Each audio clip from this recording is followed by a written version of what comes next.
Baik, saya ucapkan selamat malam untuk jemaat yang terkasih dalam Tuhan. Bagaimana kabarnya? Baik, puji Tuhan, di pertengahan minggu kita masih bisa berkumpul. Itu tandanya bahwa Tuhan memelihara kita. Jadi, oleh kasih Tuhan kita dipelihara. Dan kita sebagai umatnya, ya, orang-orang beriman harus bersyukur kepada Tuhan. Itulah sebabnya mengapa kita berjemaat. Oke, waktu saya sampai 19.50. Oke. Baik, mari kita buka Alkitab kita. Saya masih ingat ya masa-masa lomba khotbah ini. Lewat 1 menit karena pelanggaran. Oke, Keluaran pasal 33. Keluaran pasal 33. Saat ini kita belajar dari doa Musa. Ini doa yang sangat indah untuk kita pelajari. Tapi sebelumnya kita membaca firman Tuhan dalam Keluaran pasal 33 ayatnya ke-7 hingga ayatnya di sini 14. Keluaran pasal 33 ayat ke-7 hingga ayatnya ke-14. Siling berganti. Ayat 7. Sesudah itu Musa mengambil kemah dan membentangkannya di luar perkemahan, jauh dari perkemahan, dan menamainya kemah pertemuan. Setiap orang yang mencari Tuhan, keluarlah ia pergi ke kemah pertemuan yang di luar perkemahan.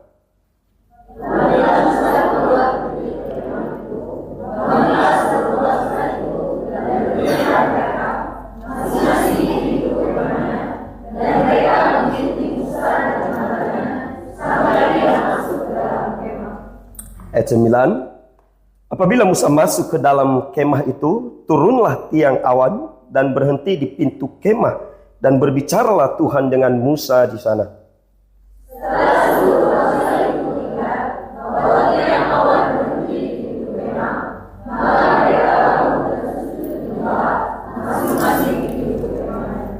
Ayat 11. Dan Tuhan berbicara kepada Musa dengan berhadap muka seperti seorang berbicara kepada temannya. Kemudian kembalilah ia ke perkemahan, tetapi abdinya Yosua bin Nun, seorang yang masih muda, tidaklah meninggalkan kemah itu. Lalu katalah Musa kepada Tuhan, "Firman Kau berfirman kepadaku, sudahlah bangsa ini berangkat, tapi Kau tidak memberitahukan kepadaku siapa yang akan Kau utus bersama-sama denganku. Namun demikian Kau berfirman, aku mengenal namamu, dan juga Kau mendapat kasih karunia daripadaku." Ayat 13. Maka sekarang, jika aku kiranya mendapat kasih karunia di hadapanmu, beritahukanlah kiranya jalanmu kepadaku, sehingga aku mengenal engkau, supaya aku tetap mendapat kasih karunia di matamu. Ingatlah bahwa bangsa ini umatmu.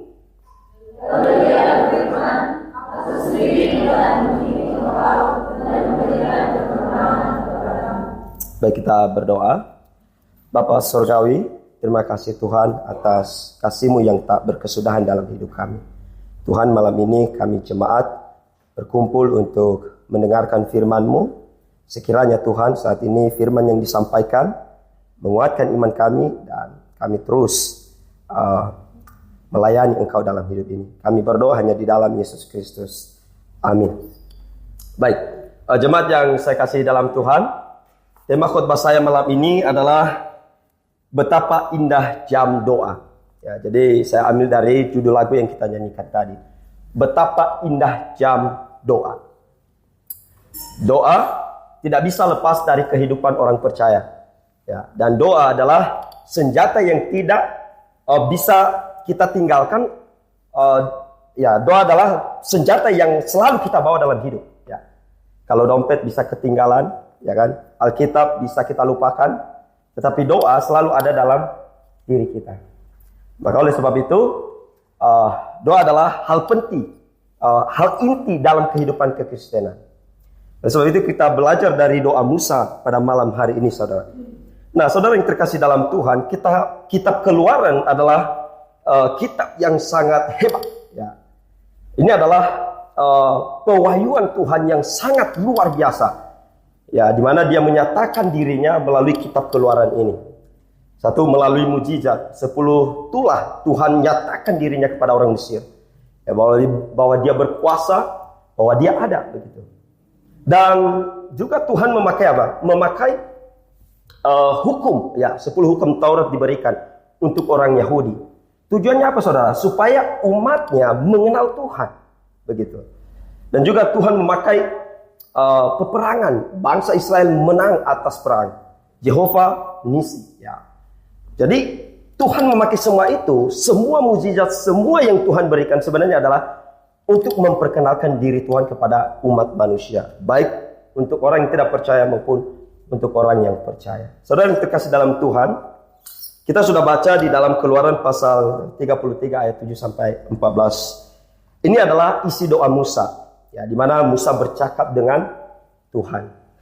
Kalau kita ingat di pasal 31, pasal 32, itu adalah pasal di mana bangsa Israel memberontak kepada Tuhan, ya kan? Musa pergi ke Gunung Sinai mengambil 10 hukum, ya, loh batu. Tapi umat di bawah tidak sabar menunggu. Mereka apa? Memuja dewa, yaitu membuat sebuah lembu emas kecil dan mereka berkata inilah Jehovah. Dan Musa turun marah sekali. Dan saudara yang terkasih dalam Tuhan, bukan hanya Musa yang marah, ya, bukan Musa saja yang marah. Tuhan juga murka. Dan di sini Tuhan murka kepada Musa. Kalau Anda baca, ya, ayat-ayat sebelum pasal 33 ini, Tuhan berkata, aku tidak akan memimpin kamu lagi. Aku tidak akan bersama kamu lagi oleh karena dosamu. Ya, dan Musa berkata bahwa aku akan hukum bangsa ini. Tetapi Musa berkata, jangan Tuhan, ya. Jangan, ya, karena Musa sayang sekali sama bangsanya, dan dia berkata kepada Musa, biarlah namaku saja yang dihapus dari kitab kehidupan. Bayangkan, Musa itu begitu sayang terhadap bangsanya. Tapi Tuhan berkata, siapa yang berdosa itulah yang akan kuhukum, begitu. Saudara yang terkasih dalam Tuhan, kita lihat pasal 33 ayat 7 sampai ayat 14. Tema kita adalah betapa indah jam doa. Pertanyaannya adalah, hal apakah yang membuat doa itu indah?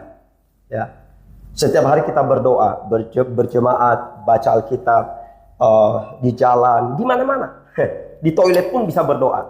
Ya, karena esensinya adalah hati. Ya, sepanjang waktu kita berdoa. Lalu mungkin Anda bertanya, hal apakah yang membuat doa itu istimewa? Hal apa? Ya, poin pertama adalah hal yang membuat doa itu istimewa adalah adanya Shekinah Tuhan, ya, adanya Shekinah Tuhan di dalam doa, ya. Nah, mari saudara lihat di pasal 30 ayat 10, ya, ayat 9 dikatakan di sini, apabila Musa masuk ke dalam kemah itu, turunlah tiang awan dan berhenti di pintu kemah dan berbicaralah Tuhan dengan Musa di sana. Di sini ada pemakaian kata tiang awan, ya, tiang awan. Nah, tiang awan di sini memakai suatu kata dalam Ibrani, amud anan, ya, amud anan. Jadi amud ini berasal dari akar kata amat, berdiri, ya, dan anan ini adalah awan. Jadi saudara yang terkasih dalam Tuhan, dikatakan bahwa di sini Tuhan mewujudkan dirinya dalam bentuk awan. Jadi awan di sini adalah manifestasi Tuhan, ya, manifestasi Tuhan untuk umat bangsa Israel saat itu. Jadi Tuhan menunjukkan dirinya melalui awan. Nah, saudara yang terkasih dalam Tuhan, hal yang sama dituliskan juga pada saat Tuhan memimpin bangsa Israel keluar dari Mesir. Ya, di mana ada dua kejadian besar, ya. Tuhan memimpin pada malam hari Tuhan pakai tiang api, dan pada siang hari Tuhan pakai tiang awan. Coba kita lihat di dalam Keluaran pasal 13, ya.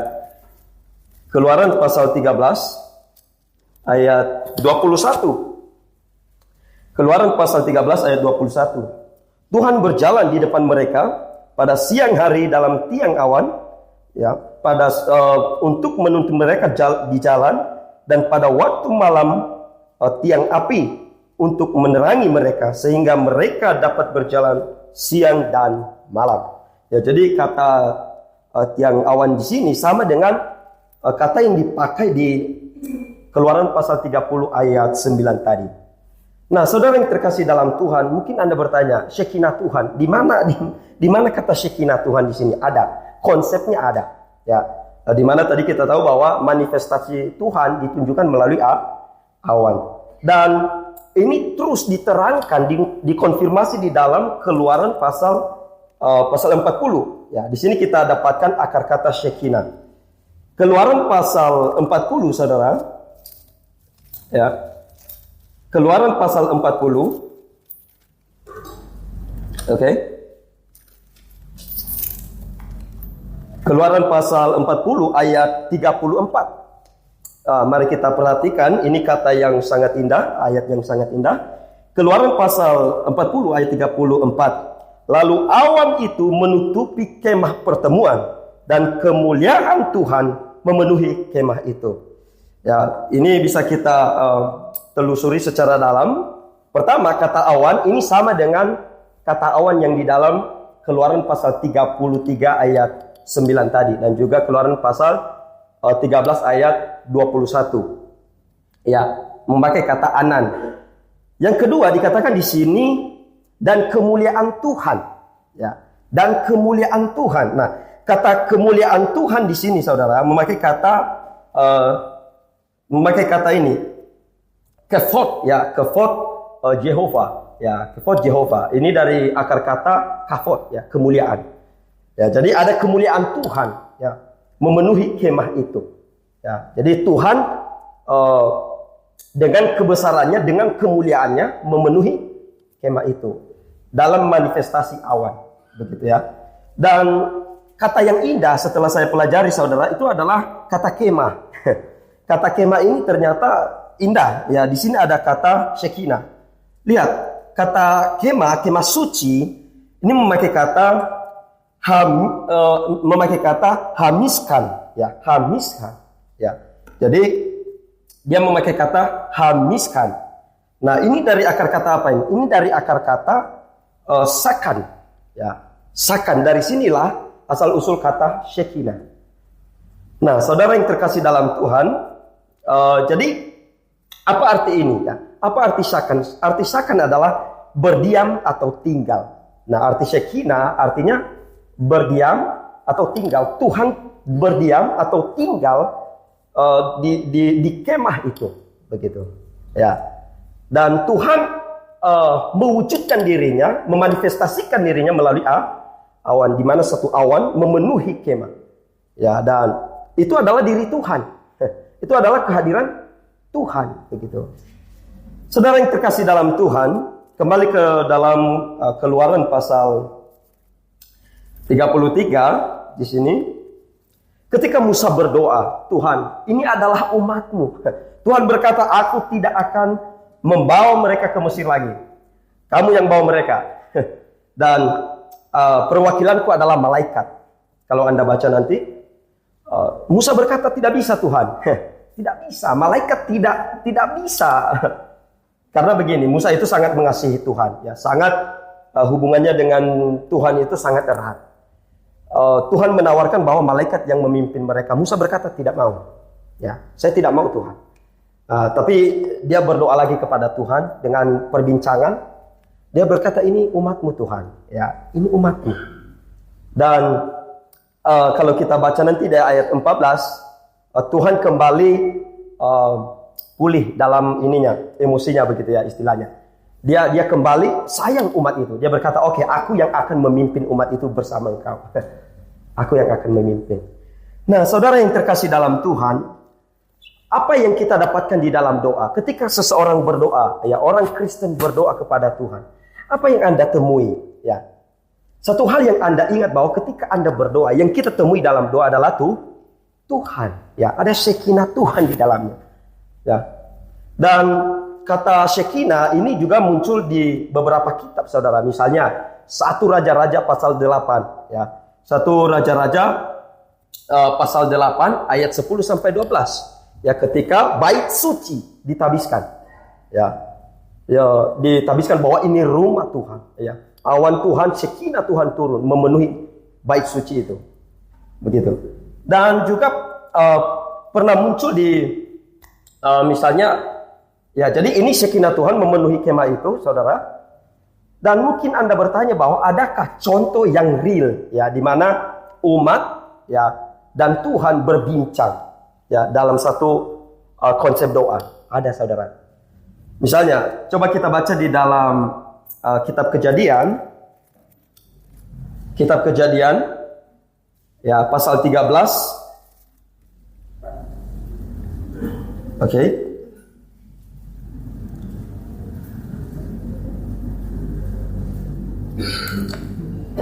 Di mana doa syafaat ini Abraham, doa syafaat Abraham, begitu ya. Kalau tidak salah kitab Kejadian pasal 18. Sorry.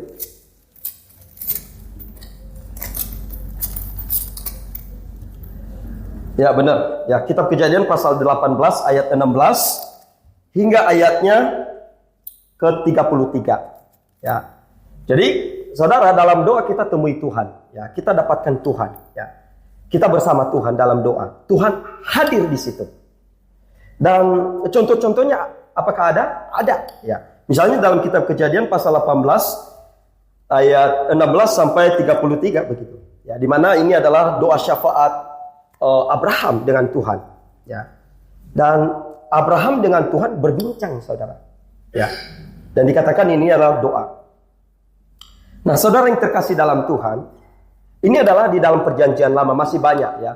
Dalam kemah, dalam tabut Tuhan, ya. Tuhan hadir di situ, ya, melalui awan, begitu, melalui manifestasi, begitu. Dan saudara yang terkasih dalam Tuhan, mungkin Anda bertanya, lalu Shekinah Tuhan di dalam perjanjian baru apakah ada? Ada juga, ya. Tuhan tinggal atau berdiam, ya, di dalam perjanjian baru adakah? Ada. Misalnya, ya, di dalam Injil Yohanes pasal 1 ayat 14, ya, di mana Tuhan diam, ya, di mana Tuhan diam. Di situ dikatakan manusia itu, ya, Allah itu menjadi manusia di dalam diri Yesus. Ya. Di mana lagi Tuhan diam? Di dalam 1 Korintus pasal 3 ayat 16, Tuhan diam di dalam jemaat. Ya. Begitu. Ya, dan dikatakan jemaat adalah bait Roh Kudus. Di mana lagi Tuhan diam? Di dalam hati setiap orang percaya. Dan sesuai konteks atau khotbah kita malam ini, doa, Tuhan diam di mana? Iya, di dalam doa. Ya. Dalam Matius pasal 18 ayat 20. 2-3 orang berkumpul dalam namaku, aku ada di situ. Dan konteksnya itu doa, saudara. Coba lihat, mungkin Anda ragu-ragu, ya. Coba kita lihat di dalam Matius pasal 18 ayat 20. Ya. Matius pasal 18 ayat 20. Oh, cepat sekali. Matius pasal 18 ayat 20. Kalau Anda lihat di ayat 19-nya, dan lagi aku berkata kepadamu, jika 2 orang daripadamu di dunia ini sepakat meminta apapun juga, permintaan mereka itu akan dikabulkan oleh Bapakku yang di sorga. Baru 2-3 orang berkumpul dalam namaku, aku ada di situ. Saudara yang terkasih dalam Tuhan, apa alasan orang Kristen tidak jenuh-jenuh untuk berdoa? Ya, baik dalam berjemaat, baik doa pribadi, ya, baik dalam pergumulan. Apa alasannya? Karena di dalamnya ada Tuhan, saudara. Dan saudara yang terkasih dalam Tuhan, kalau kita sadar bahwa dalam doa kita ada Tuhan, ya, maka sebenarnya kita yakin bahwa doa ini berguna, walaupun sederhana misalnya. Doa ini punya kuasa karena ada Tuhan di dalamnya.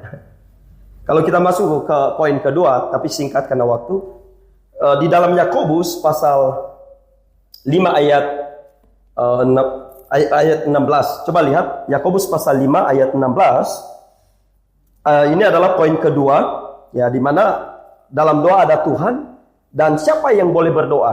Di sini ada konsepnya. Yakobus pasal 5 ayat 16. Karena itu hendaklah kamu saling mengaku dosamu dan saling mendoakan supaya kamu sembuh. Doa orang benar bila dengan yakin didoakan sangat besar kuasanya. Ya, kalau poin kedua kita adalah orang yang boleh berdoa kepada Tuhan adalah orang yang benar. Ya, orang yang benar. Ya, coba lihat dikatakan doa orang benar. Doa orang benar di sini, orang benar di sini. Ini benar secara apa? Bukan secara doktrin. Di sini memakai ini kata dikayosude, saudara. Ya, benar secara posisi. Ya, di mana dia orang berdosa sudah disucikan di hadapan Tuhan melalui iman kepada Yesus. Dia sudah benar dan orang benar ini berdoa kepada Tuhan. Nah, saudara yang terkasih dalam Tuhan, ya, dalam poin kedua ini ada kaitannya, ya. Dalam doa ada Tuhan, ya. Dan orang yang berdoa ini adalah orang yang beriman, ya. Saudara, ada sesuatu hal yang lucu dalam doa. Hal yang lucu, saya lihat lucu. Ya, mengapa? Karena ada individu tertentu atau kelompok tertentu yang berdoa tetapi dalam kondisi berdosa. Dalam kondisi berdosa. Ya, misalnya kalau kita baca di dalam Matius, orang Farisi berdoa. Orang Farisi berdoa. Ya, mereka berkata, "Oh Tuhan, saya tidak seperti orang miskin ini," begitu. Ya, dia sombong.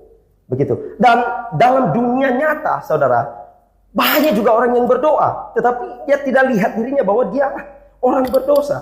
Pemabuk berdoa, ya. Ya kan? Pas ditabrak dia berdoa, "Oh Tuhan," ya, begitu ya. Dan juga korupsi, ya, koruptor berdoa. Koruptor berdoa kepada Tuhan. Ya. Siapa lagi? Orang-orang yang berbuat dosa berdoa kepada Tuhan. Ini sesuatu yang lucu, saudara. Mengapa? Karena sesuai Alkitab, orang yang boleh berdoa adalah orang yang beriman kepada Tuhan. Barulah ya kuasa doa itu ada. Nah, saudara yang terkasih dalam Tuhan, jadi selain kita berkata bahwa Tuhan, saya punya pergumulan, saya yakin Engkau ada, Tuhan. Engkau ada dalam doaku. Engkau ada dalam tempat ini, ya. Ada dalam doaku, Tuhan. Di lain sisi, Anda harus cek diri juga. Begitu. Jangan sembarang berdoa. Begitu. Sudahkah Anda benar di hadapan Tuhan? Ya. Dalam kehidupanmu. Begitu. Ketika Anda berdoa, sebelumnya Anda cek. Begitu. Bagaimana sebelumnya? Ya. Nah, orang-orang di luar sana kita tidak perlu pertanyakan lagi. Itu sudah kehidupan mereka. Mereka berdoa itu tidak ada isinya. Tidak ada kuasanya. Begitu. Pemabuk berdoa tidak ada kuasanya, tidak ada efeknya, karena Tuhan tidak dengar. Ya, koruptor berdoa tidak ada manfaatnya. Tetapi orang percaya berdoa, ya, kalau kita berdoa, saudara, ingat bahwa kita sudah benar secara posisi dan harus diingat juga dalam kehidupan bagaimana. Ya, sebelum kita maju ke hadirat Tuhan, ya, kita harus lihat diri kita. Ya, kalau di dalam perjanjian lama, orang yang boleh masuk kemah Tuhan, ya, kemah suci, orang yang boleh masuk bait Allah, itu adalah orang yang suci. Konsepnya di dalam perjanjian baru sama, saudara. Bahwa kita harus bersih menghadap Tuhan. Ya. Dan orang yang bersih di hadapan Tuhan ketika berdoa, kuasanya besar. Ya, misalnya Elia, dalam konteks ini Musa. Ya, Musa adalah orang benar di mata Tuhan. Abraham. Ya. Mereka adalah pendoa-pendoa yang mempunyai kuasa, saudara. Dan kuasa itu dari Tuhan. Nah, saudara yang terkasih dalam Tuhan, jadi dua poin ini mengajarkan kepada kita bahwa dalam doa ada Tuhan. Pengajarannya apa? Jangan kita menjadikan Tuhan hamba dan kita tuan. Dengan apa? Menyuruh-nyuruh Tuhan. Menyuruh-nyuruh Tuhan. Tuhan, ya, tolonglah sekarang dan lain sebagainya. Jangan. Berdoalah seperti Ayub. Aku ini debu. Ya, Engkau adalah penciptaku. Berdoalah seperti Ayub. Karena kita paham, dia Tuhan, saudara. Ya. Dan dalam hal itu kita yakin bahwa Tuhan bersama kita. Tuhan pasti dengar. Yang kedua, dalam poin kedua, ada satu buku saya baca menarik, di mana buku itu berkata bahwa manusia ini tamak. Manusia ini tamak. Pekerjaannya itu adalah meminta-minta. Minta terus sama Tuhan. Ya. Tak habis-habisnya minta terus. Tamak. Ya, manusia ini tamak, saudara. Ya, pekerjaannya meminta. Mestinya apa? Yang benar apa? Orang yang boleh meminta adalah orang yang sudah bekerja. Ketika kita bekerja satu hari, kita datang ke bos minta gaji. Cair. Begitu. Cair. Nah, saudara yang terkasih dalam Tuhan. Nah, pengajaran kedua dalam poin ini adalah bahwa doa orang benar harus disertai iman. Sehingga permintaan kita itu benar di hadapan Tuhan. Ya, bukan dengan ketamakan. Ya, bukan dengan kepuasan dan lain sebagainya. Tetapi apa? Ya Tuhan, saya berdoa untuk pelayananmu. Saya berdoa untukmu Tuhan. Ya. Saya berdoa untuk semuanya untuk Tuhan. Dan yakinlah kuasa doamu itu besar. Ya Tuhan jawab. Begitu. Nah saudara yang terkasih dalam Tuhan. Jadi baiklah kita orang beriman. Ya, apalagi jemaat. Jangan jenuh-jenuh berdoa. Berdoa selalu. Berdoa selalu. Berdoa selalu. Karena ada Tuhan. Ya. Yang kedua, ya, cek diri kita. Ketika kita masuk dalam kemah Tuhan, sudahkah kita bersih? Ya, sudahkah kita bersih? Yang kedua, sudahkah kita bekerja untuk Tuhan? Dan ketiga, apakah doa kita itu untuk Tuhan atau untuk diri kita? Nah, sekiranya firman Tuhan ini menghibur kita, menguatkan kita, ya, sehingga dalam hidup ini, dalam doa kita yakin ada Tuhan. Dan doa kita benar di hadapan Tuhan. Amin. Baik, terima kasih. Mari kita bersatu hati dalam doa. Bapa kami di sorga, terima kasih Tuhan atas berkat-Mu dalam hidup kami. Tuhan, Engkau adalah segalanya bagi kami. Engkau sungguh mengasihi kami Tuhan. Tetapi kami, manusia yang fana ini Tuhan, manusia yang hina ini, Engkau tebus, Engkau muliakan Tuhan. Namun kadangkala kami lemah Tuhan, kami egois, kami tamak, dan kami kadangkala tidak memakai iman dalam berdoa Tuhan. Tuhan, ajarlah kami melalui firman-Mu bahwa Engkau mengasihi kami dan kami mengasihi Engkau melalui iman kami. Sehingga hidup kami berkenan di hadapan-Mu. Kami berdoa hanya di dalam Yesus Kristus. Amin.